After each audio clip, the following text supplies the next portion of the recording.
హల్లెలూయా యేసు ప్రభున్ ఎల్లరు స్తుతించుడి వల్లభుని చర్యలను తిలకించి స్తుతించుడి. సామెతల గ్రంథము 13వ అధ్యాయం.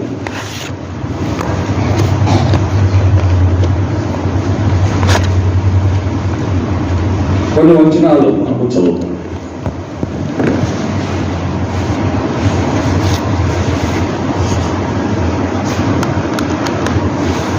పదమూడు 7వ వచనం అందరికి కలుసు. ధనవంతులు అని చెప్పుకొనుచు నేపిడి గలవారు కలరు, దరిద్రులు అని చెప్పుకొనుచు ధనము గలవారు కలరు. చాలా దేవుని యొక్క లేఖనాలు ప్రభువు దీవించి ఆస్వాదించున్నారు. ధనవంతులు అని చెప్పుకొనుచు లేపిడి గలవారు కలరు, దరిద్రులని చెప్పుకొనుచు బహుధనము గలవారు. ఏంటి దీని అర్థము? దైవ గ్రంథములో ఎంతో విలువైన మాటలు ఉంటాయి. ఈ మాటలు మనం ధ్యానించే కొలది మనకు బయటపడతాయి. ఈ రోజున ఏలూరులో ధనవంతుడు అనేవాడు ఎవరైనా ఉన్నాడు అంటే మాగంటి రవీంద్రనాథ్ చౌదరి, మాగంటి బాబు. కానీ మాగంటి బాబు ఇద్దరు కొడుకులు చచ్చిపోయారు. అంటే ధనవంతులు అని చెప్పుకొనుచు లేమి గలవారు. ఈ రోజున కొడుకులు లేనివాడైపోయాడు, బిడ్డలు లేనివాడైపోయాడు. ఆస్తి లేదా ఉన్నది, ధనము లేదా ఉన్నది, ఎంతో గొప్ప ఆస్తిపరుడు. వ్యాపిని చుట్టూ ఉన్న స్థలాలన్నీ మాగంటి రవీంద్రనాథ్ చౌదరి. అర్థమైందని. అలాగే ఉషా బాలకృష్ణ, ఎంతో డబ్బు ఉంది, ఎంతో ఆస్తి ఉంది, కానీ కొడుకులిద్దరూ చనిపోయారు. ఈనాడు మనం చూస్తుంటే మేడలు ఉంటాయి, మిద్దెలు ఉంటాయి, ఇళ్ళు ఉంటాయి, వాకిళ్ళు ఉంటాయి, ఉద్యోగాలు ఉంటాయి, ఎంతో ఆస్తి ఉంటుంది, లక్షల కొద్ది జీతాలు ఉంటాయి, ఎన్నో రకాలైన ఉంటాయి. రోగాలతో పీడిపబడుతూ ఉంటారు. ఎప్పుడు ఏ రోగం వస్తుందని భయపడుతూ ఉంటారు. ఏ రోగం వచ్చి వారిని కలవర పెడుతుందని భయపడుతూ ఉంటారు. డబ్బులు లేవంటే ఒక ఎకరం పొలం అమ్మితే దాదాపు 50-60 లక్షలు వచ్చేస్తాయి. అలాంటి ఎకరాలు 10-15 దాకా ఉండొచ్చు. కానీ దినదిన గండం 100 ఏళ్ళ ఆయుష్లా ఉంటుంది. అందుకే దైవ వాక్యములో పరిశుద్ధాత్ముడు ఎంతో స్పష్టంగా రాసిపెట్టారు. ధనవంతులు అని చెప్పుకొనొచ్చు లేమిడి గలవారు. కాబట్టి ఆస్తి ఉంటుంది, డబ్బులుంటాయి, ఉద్యోగాలు ఉంటాయి, అన్నీ ఉంటాయి. కానీ భౌతికంగా ఎంతో లేమిలో ఉంటారు. వాళ్ళు చెప్పుకోలేనటువంటి కొరతలో కొదువులో ఉంటారు. చెప్పుకోలేనటువంటి కొరత కొదువుతో ఇబ్బంది పడుతూ ఉంటారు. రోగాలతో, బలహీనతలతో, సమస్యలతో, ఎటు తోచని స్థితిలో ఇబ్బంది పడుతూ కలవరపడుతూ ఉంటారు. పిల్లలకి ఉదయకాలం మేము ఫ్యామిలీ ప్రేయర్లో చదువుతున్నప్పుడు ఈ మాట నన్ను నా హృదయాన్ని గట్టిగా పట్టు. దేవుని వాక్యంలో మనం చూస్తున్న సత్యం ఇది ఎంతో స్పష్టముగా ఉంది. ఏమని రాయబడింది చదవండి. దరిద్రులను మనం చెప్పుకొనొచ్చు. దరిద్రులను చెప్పుకొనొచ్చు. ధనవంతులుగా ఉన్నవారు కూడా ఉన్నారు.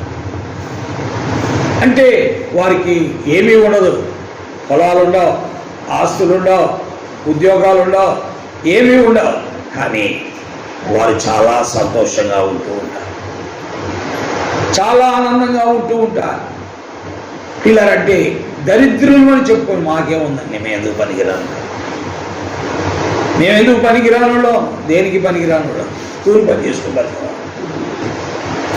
ఊరిలో అప్పులు సంపాదించిందంతా చిల్లి సంచులు వేసినట్టు అప్పులు తెచ్చడానికి వడ్డీలు తెచ్చడానికి సరిపోతుంది అని అనుకునే అనేక మంది లేకపోలేదు. దరిద్రులను చెప్పుకొనొచ్చు. వారు ఎలా ఉంటారంటే బహుధనవంతులుగా ఉంటారు. అంటే ఇన్ని సమస్యలున్నా ఆనందంతో ఉంటా, తృప్తితో ఉంటా, సంతోషంతో ఉంటా. ప్రియమైన దేవుని వాక్యం వింటున్న ప్రియులారా, ఆల్రెడీ సౌరభ గారు గుండమ్మ ఇద్దరు నిద్రలోకి వెళ్తున్నట్టుగా కనబడుతున్నారు. నిద్రపోవటానికి ఇక్కడికి రాకూడదు, ఇంటి దగ్గర పడుకోవచ్చు, తప్పులేదు. అర్థమైంది కదా? నా అభిప్రాయం అది. ఎందుకంటే మనకి ఇంటి దగ్గర ఇళ్ళు ఉంటాయి, గుమ్మాలు, మంచాలు ఉంటాయి, అడిగెళ్ళి పడుకోవచ్చు. ఇక్కడికి వచ్చిన తర్వాత మెలకువగా ఉండాలి, గుర్తుపెట్టుకో. అర్థమైందండి? అది దేవుని వాక్యంలో మనం చూస్తున్న విషయాలు ఇవి. ఇవంతా భౌతికమైనది. ఇప్పుడు ఆత్మీయమైనది మనం చూద్దాం. ధనవంతులు మనం చెప్పుకొనొచ్చు, లేమిడి గలవారు, వారు ఆత్మీయంగా చాలా బాగున్నామని చెప్పుకుంటూ కొరత కలిగిన వారు ఉంటారు. దేవుని వాక్యంలో అలాంటి వ్యక్తిని, ఒక వ్యక్తిని మనం చూస్తాం. అతను అంటున్నాడు, నేను ఏంటంటే వారానికి 2 మార్లు ఏం చేస్తున్నాను? ఉపవాసం. తర్వాత నా రాబడిలో దశంభాగం ఇస్తున్నా. తర్వాత అబద్ధికుల వలె లేను, చోర్ల వలె లేను, దొంగల వలె లేను, వ్యభిచారుల వలె లేను. ఓ, ఆత్మీయంగా ఎంత గొప్పవాడు ఇతను, దైవికంగా ఎంత గొప్పవాడండి ఇతను. దైవికంగా చాలా ఉన్నతమైన వ్యక్తి. ఇతని గురించి లూకాసు వార్త 18వ అధ్యాయం 10వ వచనంలో మనం చదువుతున్నాం. ఏమని రాయబడింది? చదవండి. లూకాసు వార్త 18. పరిసయ్యుడు నిలబడి, దేవా, నేను చోరులను, అన్యాయస్తులను, వ్యభిచారులైన ఇతర మనుషుల వలనైనను నీ సుంకర వలనైనను ఉండనందుకు నీకు కృతజ్ఞతాస్తుతులు చెల్లించున్నాను. వారంలో 2 మార్లు ఉపవాసం చేయించి నా సంపాదన అంతటిలో 10వ వంతు చెల్లించుచున్నానని తనలో తాను ప్రార్థించాడు. చూసారా? అంటే ధనవంతుడు ఆత్మీయంగా చాలా ఉన్నతమైన వ్యక్తి. ఒక్క మాటలో చెప్పాలంటే ఏ పొదువా లేనటువంటి వ్యక్తి. వారానికి 2 మార్లు ఉపవాసం చేస్తున్నాడట, రాబడిలో దశంభాగం ఇస్తున్నాడట. అంతేకాదు దొంగల వలె, అబద్ధ సాక్షుల వలె, వ్యభిచారుల వలె, తిరుగుబోతుల వలె నేను లేను.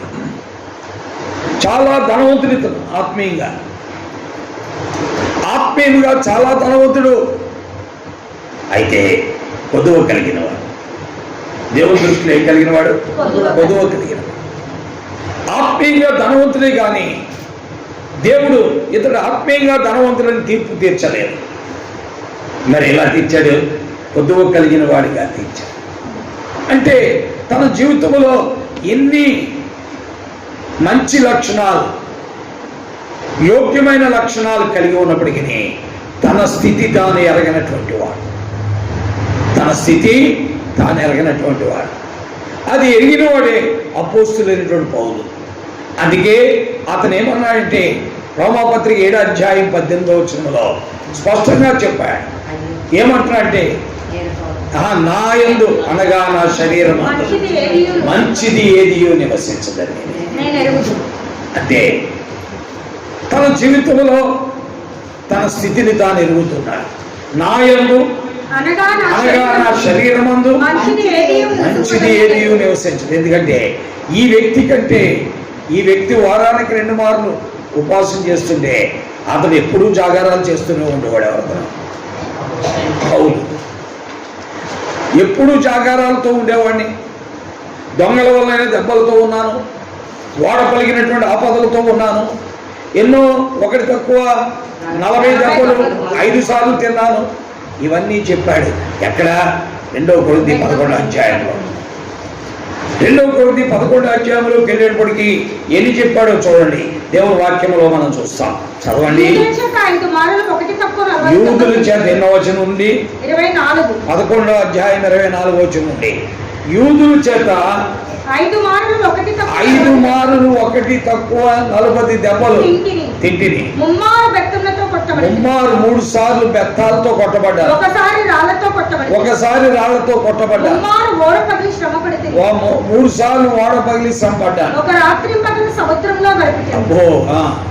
అనేక పర్యాయ ప్రయాణంలోను, నదుల వల్లైన ఆపదలలోను, దొంగల వల్లైన ఆపదల్లోను, నా స్వజనుల వల్లైన ఆపదల్లోను, అన్యజనుల వల్లైన ఆపదల్లోను, పట్టణంలో ఆపదల్లోను, అరణ్యంలో ఆపదల్లోను, సముద్రంలో ఆపదల్లోను, కపట సహోదరుల వల్ల ఆపదల్లోను, ఎన్నో రకాలుగా ఇబ్బందులు పడ్డాడు. ఇన్ని ఇబ్బందులు పడినటువంటి వ్యక్తి ఏమన్నా అంటే నాయందు అనగా నా శరీరమందు మంచిది ఏది ఇదండి. ఈయన నిజముగా ఆత్మీయంగా ధనవంతుడే. ఆ పరిసయుడైతే ఆత్మీయంగా ధనవంతుడై ఉండి దరిద్రుడిగా ఉన్నాడు. అందుకని ఏమని రాయబడింది? ధనవంతులై లేమిడి గలవారు. కాబట్టి ఆ పరిసయుడు ధనవంతులని చెప్పుకుంటూ కొదువులో ఉన్నాడు, లేమిలో ఉన్నాడు, దేవుని చేత ప్రశంస పొందలేని వాడిగా కనబడుతున్నాడు. అదే అతనిలో ఉన్నటువంటి కొదువు. అతనిలో ఉన్న కొదువు ఏంటంటే ఎంతో ధనవంతుడు ఆత్మీయంగా. ఎందుకంటే ఎన్నో మంచి పనులు చేస్తున్నాడు. మనం ఎవరైనా మనం మంచి పనులు చెయ్యం. ఇక్కడ కూర్చున్న మనలో చాలామంది వారానికి 2 మార్లు ఉపవాసం చేసేవాళ్ళు లేరు. చాలామంది మనలో మరి దశంభాగం ఇచ్చేవాడు కూడా లేడు. మనలో చాలామంది మరి దొంగల వలె, చోర్లు వలె, విచారణ వలె, ఇతర మనుషుల వలె నేను లేను, ఈ సొంకల వలె కూడా నేను అని చెప్పగలిగిన వాడు లేరు. పిల్లరా, అయితే అతను చెప్పగలుగుతున్నాడు అంటే చాలా ధనవంతుడు ఆత్మీయంగా. అయితే లేమి కలిగిన వాడు అంటే ఆ తన ధనములో తనకున్న కొదువేంటో ఎరగనటువంటి వాడు, తనకున్నటువంటి లోపమేంటో ఎరగనటువంటి వాడు, స్వయం తృప్తితో బతుకుతున్నటువంటి వాడు, సొంత భక్తితో బ్రతుకుతున్నటువంటి వాడు, లోపమును ఎరగనటువంటి వాడు ఎవరండి? పరిచయం. అయితే అపోస్తలుడైన పౌలు ఏమంటున్నా అంటే నా యందు అనగా నా శరీరమందు మంచిది ఏది నివసించదని నేను. దేవుని వాక్యంలో మనం చూస్తున్నాం. తర్వాత వచ్చిన చదవండి. దరిద్రులను చెప్పుకొనుచు బహుధనము గలవారు కదా. వారు వాస్తవానికి దరిద్రులే. ఎవరు వారు? మాసిదోనియా సంఘస్థులు. వారు వాస్తవానికి దరిద్రులే, మాసిదోనియా సంఘస్థులు. 2 కొరింథీ 8 అధ్యాయంలో మనం చూస్తాం. ఏమని రాయబడి చదవండి. మాసిదోనియా సంఘముల గురించి. సహోదరులారా, మాసిదోనియా సంఘములకు అనుగ్రహింపబడిన దేవుని కృపను మీకు తెలియజేయుచున్నా. ఎలాగనగా చూసారా, వారు దేవుని వాక్యంలో 2 కొరింథీ 8 అధ్యాయంలో వారు చూస్తుంటే వారి గురించి పౌలు మాట్లాడుతూ మరియు వారు నిరుపేదలైన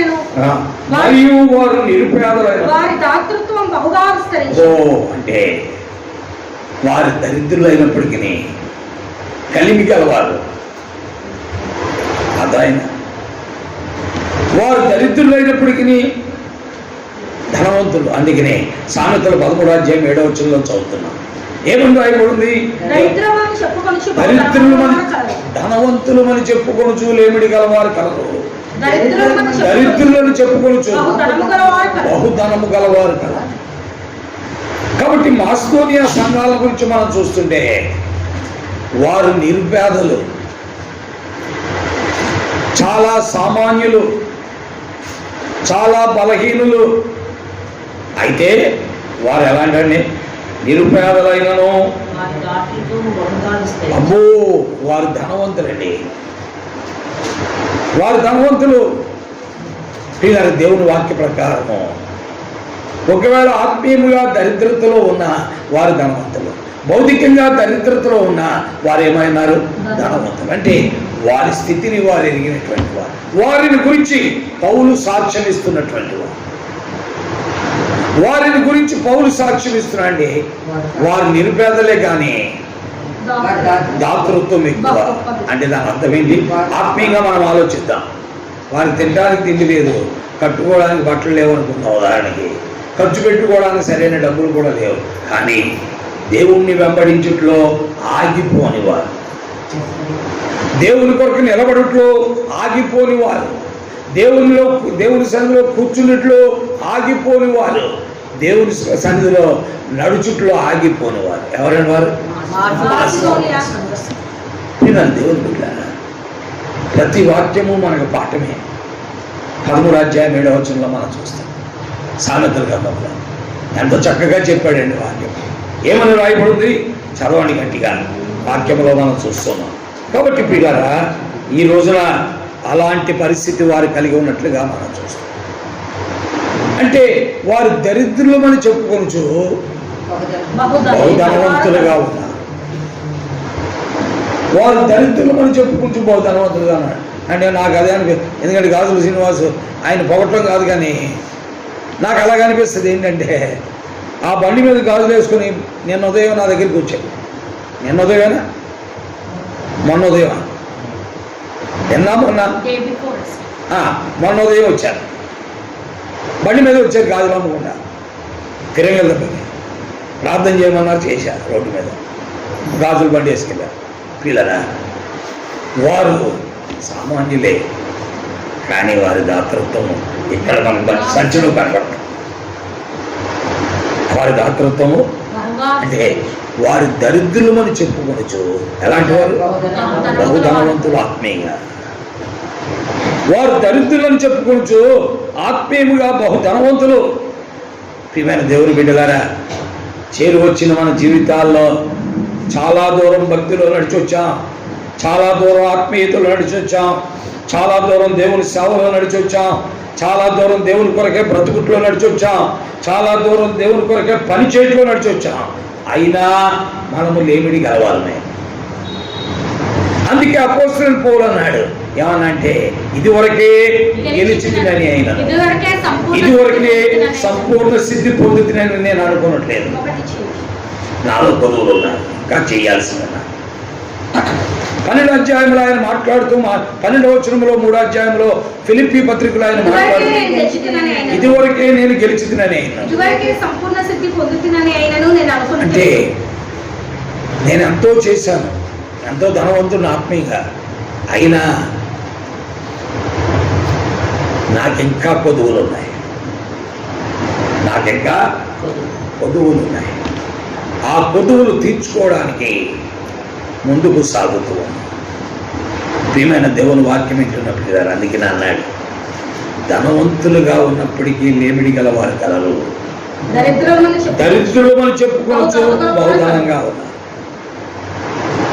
వారు దరిద్రులే, సామాన్యులే, కానీ ఎలా ఉన్నారు?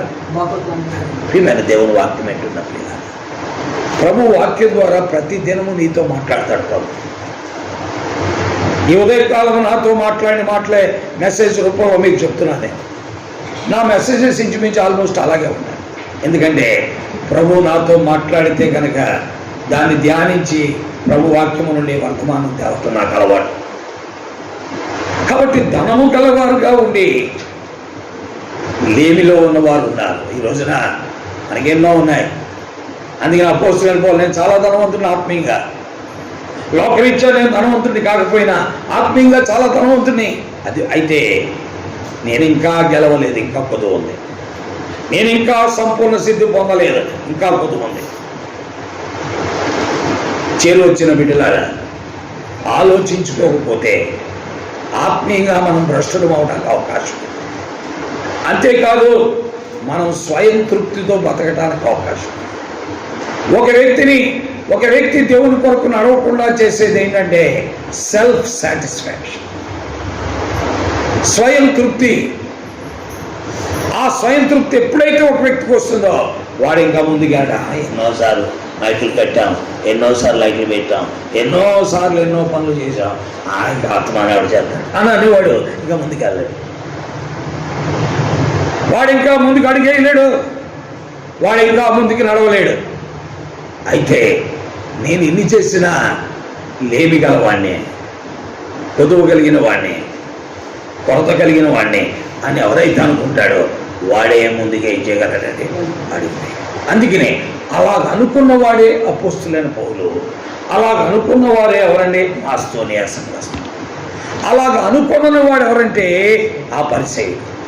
అలాగ అనుకున్న వాడెవరు? ఆ పరిసయ్యుడు.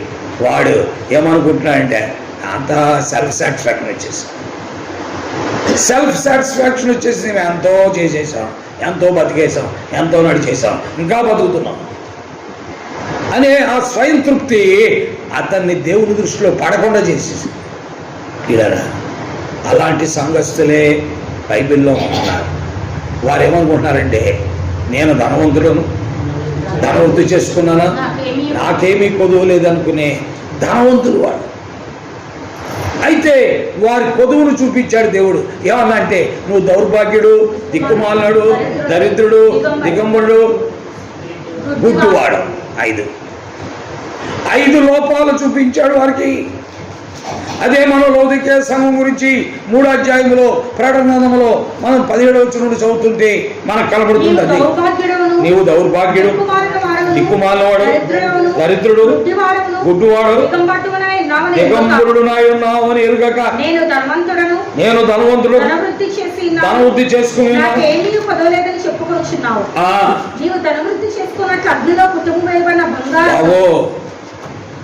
నీవు ధనవంతుడు అనుకుంటూ కొదువు కలిగిన వాడు. అందుకనే సామెతలు 13వ అధ్యాయం 7వ వచనం చూస్తున్నాం. ధనవంతులు మనం చెప్పుకొనుచు ఏమిడి గలవారు కలరు, దరిద్రులను చెప్పుకొనుచు బహుధనము గలవారు కలరు.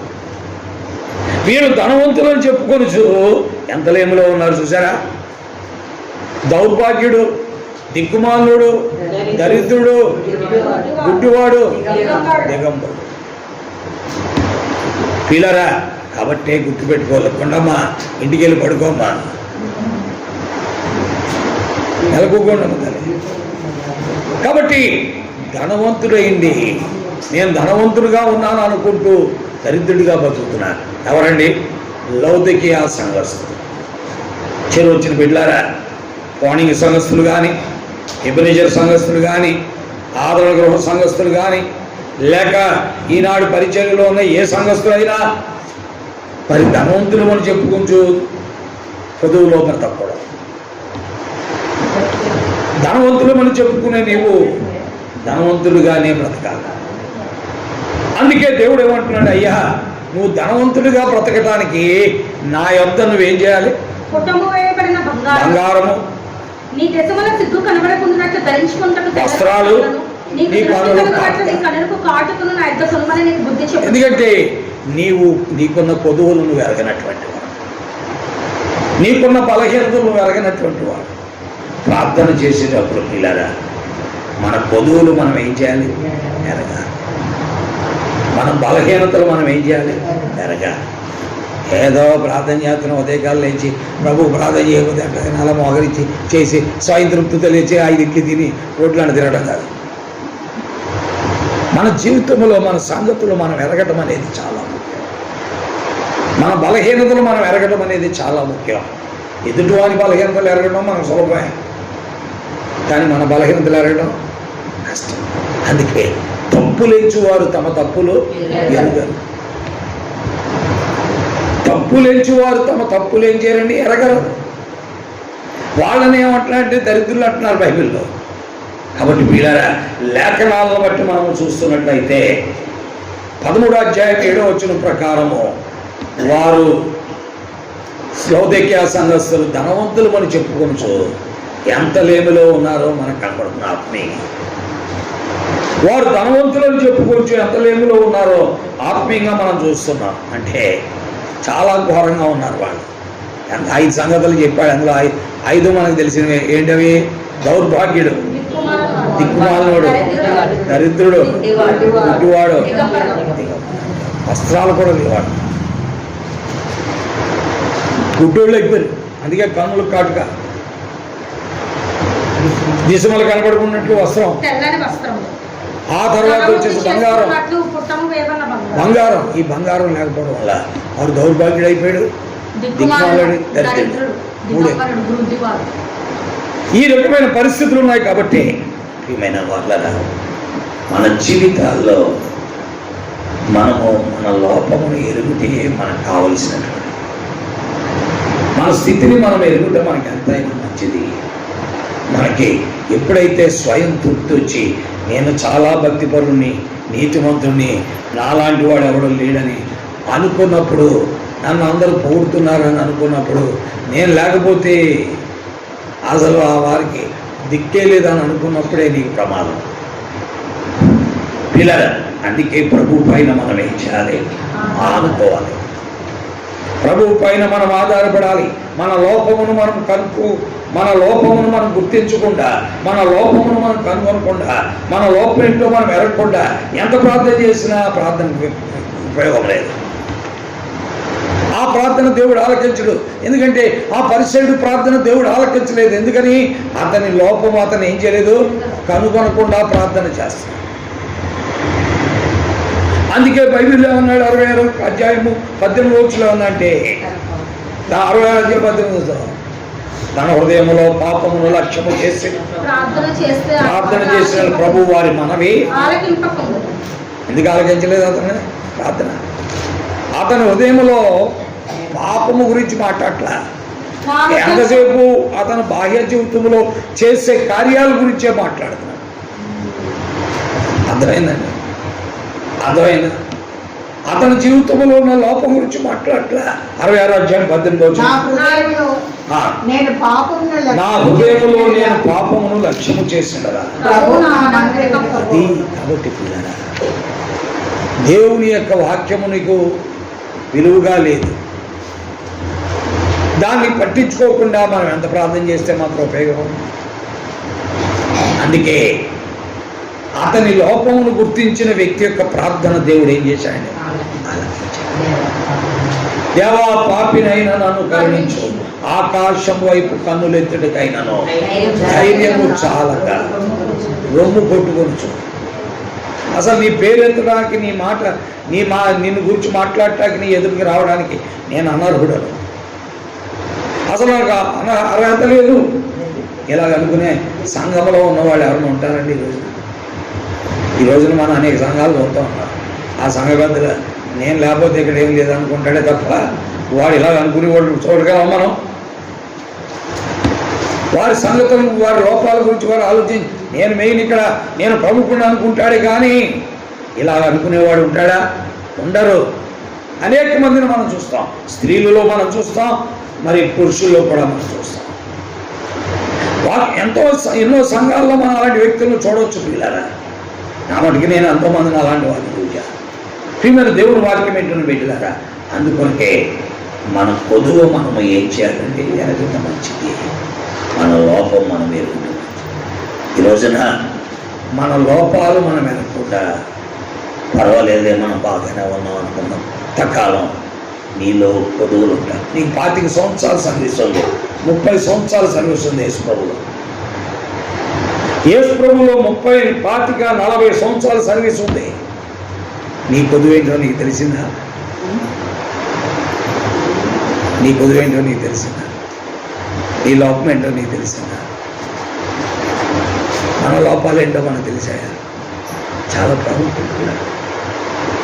ఇవి తెలిసినప్పుడు మనం ఆ ప్రభు దగ్గరికి వెళ్ళి ఏం చేస్తాం? ఏడుస్తాం. ఏడుస్తే ఏం చేస్తాం? ఈరోజు ఉదయకాలం బేతనీలో వాక్యం చెప్పాను. అతను ఏడుస్తూ తన పరుపును తన కన్నీళ్లలో తేల తీసి తన పడక కొట్టుకుపోతాడు. దేవుని వాక్యంలో మనం చూస్తున్నాం. అతడు కన్నీళ్లలో తన పరుపును ఏం చేస్తున్నాడా? తేల చేస్తాడు. చదవండి. బేతనీలో ఆ మైక్ పెట్టి ఉదయకాలం 5 వాక్యం చెప్పాను. తన పాపాన్ని తను ఎరిగినప్పుడు తన కొదువును గురించి ఏడుస్తూ ఏం చేస్తున్నాడంటే పరుపును తేల చేస్తున్నాడు, పడక కొట్టుకుపోతుంది. చదవండి.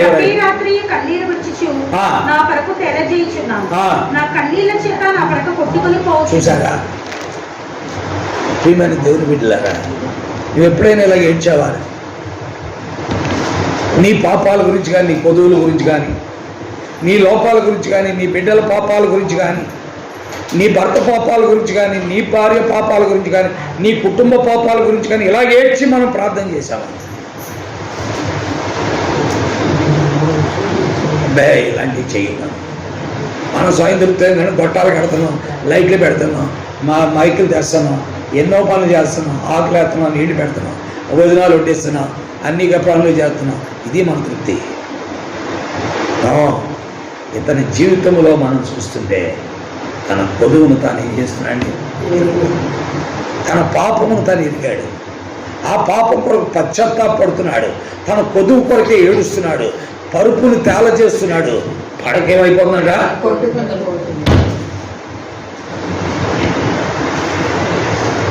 మన సంగతులు మనం ఎరగం.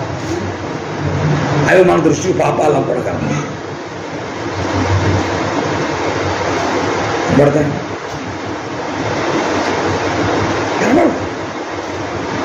మన తమ్ముడు బైబిల్లో అన్నాడు, ఎంత గౌరవంగా అంటే, నీ సహోదరుడు నీ మీద కోపడు, నీ మీద ద్వేషంతో ఉన్నాడు అంటే వాడి దగ్గరికి వెళ్ళి నువ్వు అర్పణ అర్పించకముందు ఏమన్నాడు?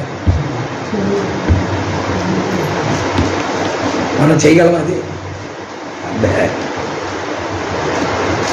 ఆడిపోతే పోయాడు మనకి, ఎందుకంటే మనం రొట్టె తిన్నా ద్రాక్ష తాగేయటం తినేయటం. ఆ యాస వాడు తిని తాగి లేచిపోయాడు అన్నట్టుగా, ఆ రొట్టె తినేయటం ద్రాక్షరసం తాగేయటం లేచిపోవటం బైబిల్లో ఉంది. యాసవ ఏం చేయడం? వాడు తిని తాగి లేచిపోయాడు. ఆడెవడైనా పోతే పోయాడు, ఆడి గురించి మనకేందా, మనం బాగున్నాం. అందుకనే వారు ధనవంతులై ఉండి లేమిడి గలవారు కలరు, వారు దరిద్రులై ఉండి బహుధనము గలవారు. మీరు ఈ రోజున మన బలహీనతలు మనం ఎరగకపోతే, మన లోపములు ఏంటో మనం గుర్తించకపోతే ప్రభువుని వెంబడించటం చాలా కష్టం. ఇలాంటి ప్రార్థన కూడికి ఎందుకంటే దైవజనుడు బాక్సింగ్ గారు పెట్టాడు, ఇది ప్రతి నెలకు ఒకసారి ఆన్లైన్ ప్రేస్ పెట్టేవాడు. ఎందుకు పెట్టేవాడు? పాపాలను ఒప్పుకొని సరి చేసుకొని క్షమాపణ కోరి దేవుని సన్నిధిలో చక్కపరుచుకొని, ఇప్పుడు నెల 12 రోజులు చేసిన పాపాలు, అందులో 31 రోజు, ఇందులో 12 రోజులు, మొత్తం ఎన్ని పాపాలు ఇప్పటికీ? 43 రోజులు. రోజుకో పాపం చొప్పున 43 పాపాలు. నువ్వు రోజుకో పాపం కూడా చేయలేదా?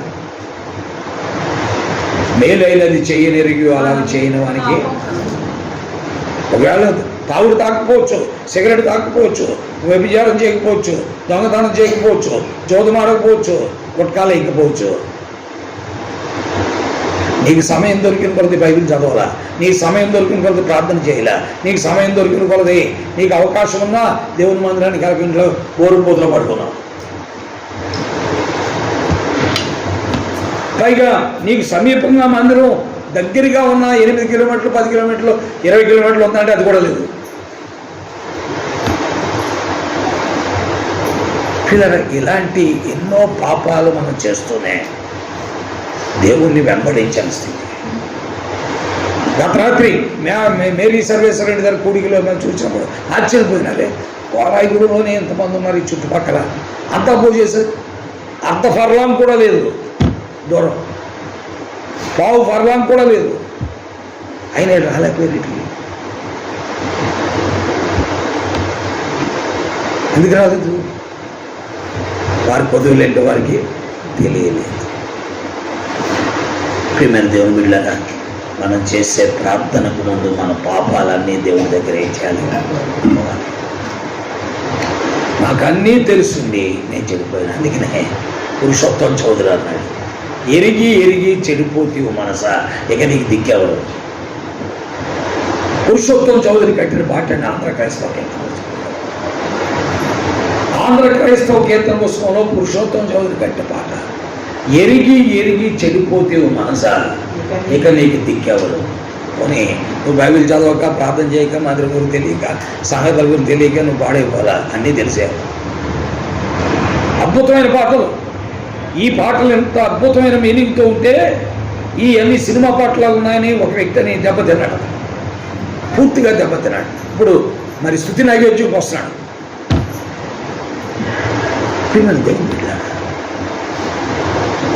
ఎరిగి ఎరిగి చెడిపోతే మనసాక నీకు దిక్కవరు.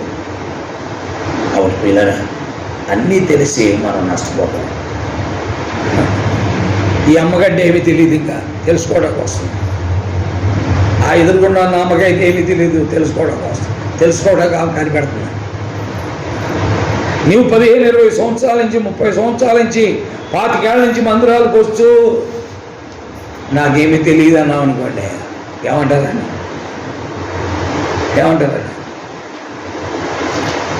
ప్రధానికి ఒక లెక్చరర్ ఉన్నాడు, ఒక టీచర్ ఉన్నాడు. 25 సంవత్సరాల నుంచి టీచర్ ఉద్యోగం చేస్తూ LCM కట్టడం చేత కాలేదని అనుకోండి ఆ టీచర్. ఒకవేళ ఆ టీచర్కి నేనే కనుక ఉద్యోగం ఇస్తే వృత్తిలో పడిపోతాను వెంటనే. అర్థమైంది. ఎందుకంటే ఏంట్రా 25 సంవత్సరాలు ఉద్యోగం చేస్తూ LCM అంటే కాసాగు, కనిష్ట సామాన్య విలువ గుణించం. కట్టడం చేత కాలేదంత అనుకోండి ఆ టీచరు ఏమంటా పిల్లరా. అలాగే ప్రభువులో ఆత్మీయంగా దాన్ని అన్నాడు, వారు ధనవంతులు అని చెప్పుకొని చాలా ఉన్నారు. ప్రభు పాదాల దగ్గరికి వెళ్దాం పిల్లరా. ఈ 43 రోజుల్లో మనం చేసి దేవునికి వ్యతిరేకంగా ఈ 43 రోజులు ఒకసారి చిన్న ప్రశ్న వేస్తాం మీకు. ఈ 43 రోజుల్లో ప్రతి ఆదివారం గుడి మానకుండా వచ్చిన వాళ్ళు ఎంతమంది? 43 రోజుల్లో దాదాపు 7 ఆదివారాలు వచ్చాయి. 43 రోజులకి 7 ఆదివారాలు వచ్చాయి. 7 ఆదివారాలు మానకుండా వచ్చినాడు. చెయ్యి ఎత్తమని నేను చెప్పట్లేదు, తెచ్చండి మీరు ఎత్తొద్దు. సరే, ఈ 43 రోజుల్లో ఈ పానింగ్లోనే దాదాపు 3 మీటింగులు పెట్టాం. ఏ మీటింగు మానకుండా వచ్చినాడు ఎంతమంది పానింగ్ వాళ్ళు? ఆదరణలో పోయి ఎన్నో మీటింగులు పెట్టాం. ఎబినేచర్లో పెట్టాం. ఎంతమంది వచ్చారు తీరారా? అందుకే వారు ధనవంతులు అని చెప్పుకుంటూ ఏమే దరిద్రులు. ఏమి గలవారంటే అర్థమైంది? దరిద్రతలో ఉన్నారు. ఈ దరిద్రత నుండి మనం ఏం చేయాలి? బయటికి రావాలి, ప్రభు దగ్గరికి అప్పగించుకోవాలి. మనకి లేదా? తినడానికి తిండి లేదా? కట్టుకోవడానికి బట్టలు లేవా? ఉండటానికి ఇల్లు లేదా? ఖర్చు పెట్టడానికి డబ్బులు లేవా? అన్నీ ఇచ్చాడు దేవుడు. ఏ లోటు చేయలేదు. ఒకవేళ ఈ రోజున మనకు లేకపోయినా ప్రభుత్వం వారి ద్వారా నెల 4,000 రూపాయలు ఇచ్చేస్తారు. కష్టపడకుండా వాడకుండా ఆకాశ పక్షం చూడన్నట్టుగా చనిపోతుంది. ప్రభుత్వం వారు 4,000 ఇంటికి తీసుకొచ్చేస్తున్నారు. పైగా ఈ నెల అయితే 31వ తారీఖు ఇచ్చేసారు. ఎందుకంటే 1వ తారీఖు ఆదివారం వచ్చింది. ఒక అతను ఇలాగే చూస్తున్నాడు. ఏంటి దీని వైపు ఇంటి వైపు చూస్తున్నాడు అని అడిగాను. అయ్యా ఏం లేదండి, రేపు ఆదివారం కదా, ఈరోజు డబ్బులు అట్టకు వచ్చినాడు అన్నాడు. ఓ ఎవరది? వార్డు వాలంటీర్ మరి ఏదో ఉంటాడు కదా, సచివాలయ స్టాఫ్. ఒకరి ఇంటి వైపు ఇలాగే చూస్తున్నాడు. అదే 300 వస్తుంది మేడం, వాళ్ళకి 4,000.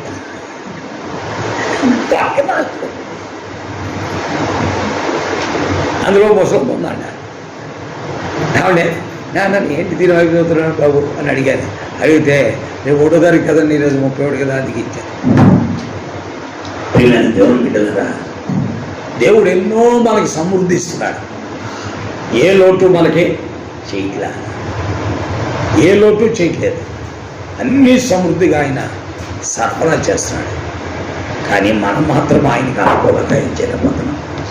కాబట్టి మొట్టమొదట మన సంగతులు మనం ఎరిగి, మనలో ఉన్న లోపములు ఏంటో గుర్తించి, మన పాపాలు ఏంటో ఎరిగి, ఈ 43 రోజుల్లోనే 2025 వద్దు అయిపోయింది. 31వ తారీఖు రాత్రి అంతా ఒప్పేసుకున్నారుగా. 31వ తారీఖు రాత్రి అంతా ఒప్పేసుకొని కడిగేసుకుని రొట్టి తినేసారు కదా, ద్రాక్షలు తాగేసాగా. ఈ 43 రోజుల్లో పిల్లగా మన జీవితంలో ప్రతిదీ ప్రభు కనిపెడుతూ ఉంటాడు. ప్రతిదీ ఆయన గుర్తిస్తూ ఉంటాడు. ఆలోచించుకొని మనం ప్రభు దగ్గర మన పాపాలు ఏం చేయాలి? ఒప్పుకోవాలి, కడుక్కోవాలి. అందుకనే అన్నాడు, నువ్వు ధనవంతుడు అగినట్లు నా యొక్క బంగారము, వస్త్రాలు కాటుక కొనుక్కోవాలి. ఏమన్నాడు అక్కడ? నువ్వేదో అది నువ్వు ధనవంతుడు అగినట్లు అగ్నిలో పుటం వేయబడిన బంగారమును, దిశములకు సిగ్గు కనబడుకున్నట్లు వస్త్రములను, నీకు దృష్టి కలిగినట్లు నీ కన్నులకు కాట. కాబట్టి నువ్వు ధనవంతుడు అగినట్లు ఇవన్నీ మరలా కొనుక్కోవాలి. లేకపోతే నువ్వు దౌర్భాగ్యుడిగా, దిక్కుమాలుడిగా, దరిద్రుడిగా, దిగంబడుగా, గుడ్డోడిగా ఉండిపోతావు. అలాగే నువ్వు కొనసాగించబడిపోతావు. ఆ భక్తిలోనే నువ్వు కొనసాగించబడిపోతూ ఉంటావు. కాబట్టి ప్రభు దగ్గర మనం సరి చేసుకోవాల్సిన బాధ్యత. ప్రభు తన వాక్యం మన ప్రయత్నంలో తెచ్చి ఆయన పాదముల దగ్గర సాగింపడి ఆయనకు అప్పగించుకుని ప్రార్థించినట్లు తన ఆత్మ మనకు అనుభవించినట్లుగా ప్రభు మనకు సహాయం చేయనుగాక. ఆమేన్. 401 కీర్తన మనం పాడి 437.